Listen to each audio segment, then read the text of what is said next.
আপনার চেহারা নূরের মতো উজ্জ্বল হয়ে যাবে শুধুমাত্র যদি একটি আমল আপনি করতে পারেন। অজু করার সময় পানি যখন আপনার চেহারায় দিবেন, আপনার চেহারায় পানি দেওয়ার সময় শুধুমাত্র একটি দোয়া আপনি পড়বেন, আপনার চেহারা থেকে মেস্তা, ব্রণ এবং চেহারার বিভিন্ন রকম কালো দূর হয়ে যাবে এবং চেহারায় সৌন্দর্য এবং লাবণ্য ফুটে উঠবে এবং চেহারায় যেন নূর চলে আসবে ইনশাআল্লাহ। অনেকে দেখা যায় সুন্দর কিন্তু দেখতে ভালো লাগে না, কিন্তু অনেকে কালো কিন্তু তারা দেখতেও ভালো লাগে।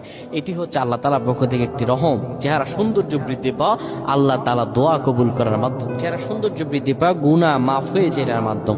প্রিয় ভাইরা আমার, এটা অত্যন্ত গুরুত্বপূর্ণ আমল, সকলেই করবেন। যখন আপনি অজু করবেন, অজু করার সময় পানিটা যখন চেহারায় দিবেন, ওই পানির মধ্যে 3 বার করে ফু দিবেন।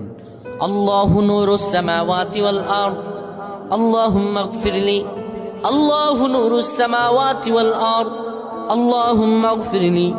এই দোয়াটি 3 বার পরে সেই পানির মধ্যে ফু দিয়ে পানিটা চেহারার মধ্যে লাগাবেন। আমার আল্লাহ আপনার চেহারার মধ্যে